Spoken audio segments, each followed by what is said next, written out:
Le pourquoi du projet, je dirais, c'était à la fois pour répondre à un besoin qui est exprimé du côté scolaire lors des journées pédagogiques des services de garde qui peuvent très rarement se déplacer. Donc, l'idée était toute naturelle pour nous de penser à une programmation accessible, mais aussi enrichissante et novatrice dans les méthodes de médiation qui sont mobilisées lors des ateliers. Ça permet la liberté d'expression avec les enfants inconsciente d'une façon parce qu'ils peuvent exprimer leurs émotions et leurs sentiments. Ça a été vraiment une belle activité, puis tout le monde devrait avoir la chance de pouvoir participer.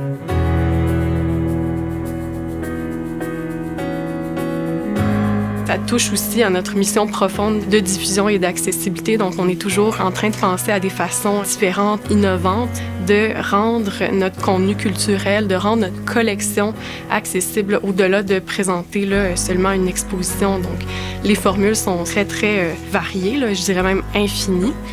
On a apporté de nos trésors. Est-ce que vous avez envie de les voir? Oui! Oui!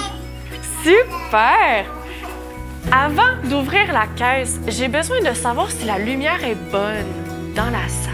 Adélie, est-ce que tu voudrais regarder? Elle est bonne, donc la lumière n'endommagera pas les œuvres.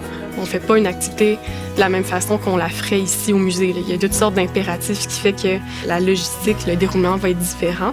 Donc, on a eu à créer une caisse de transport en s'inspirant des recommandations de l'Institut de conservation du Canada, de pair avec la technicienne en muséologie ici, qui nous a vraiment aidé à constituer une boîte qui a l'air, bon, toute simple, mais vraiment, là, c'est très professionnel, là, ce qui a été créé. C'est tout un univers auquel ils vont être initiés. Ça va les aider à réaliser que ce qui se trouve devant eux, devant elles, bien, c'est plus grand que juste une œuvre. Ça appartient à un patrimoine culturel, un patrimoine artistique. Et ça, c'est le rôle du musée de le préserver, de le protéger, de l'entretenir pour les prochaines générations. Pour le développement de l'enfant, la culture à l'école, c'est vraiment important. Puis au niveau du service de garde, là, on était contents de pouvoir vous inviter ici pour leur faire vivre cette expérience-là qui leur permet aussi de développer leur côté artistique et critique là, face aux œuvres dans l'ensemble. Là, c'était vraiment intéressant. Je vois de la symétrie. De la symétrie? C'est très beau mot, ça. Oh. Oui.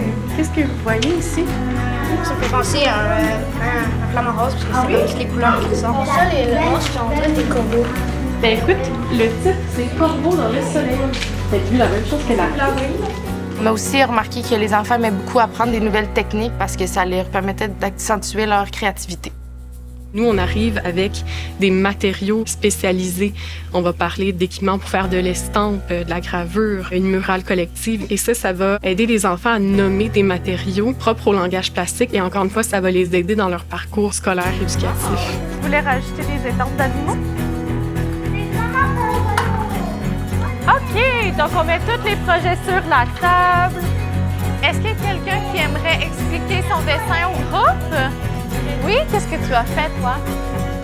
Avec les enfants, c'est vraiment important d'utiliser l'art parce que ça leur permet non seulement de s'exprimer quand ils vivent des moments de colère ou des moments de joie, puis par la suite comprendre plus en regardant leur art ce qu'ils vivent, tout dépendamment des couleurs ou des choses comme ça. Fait qu'on trouve que c'est un point intéressant pour l'expression des émotions.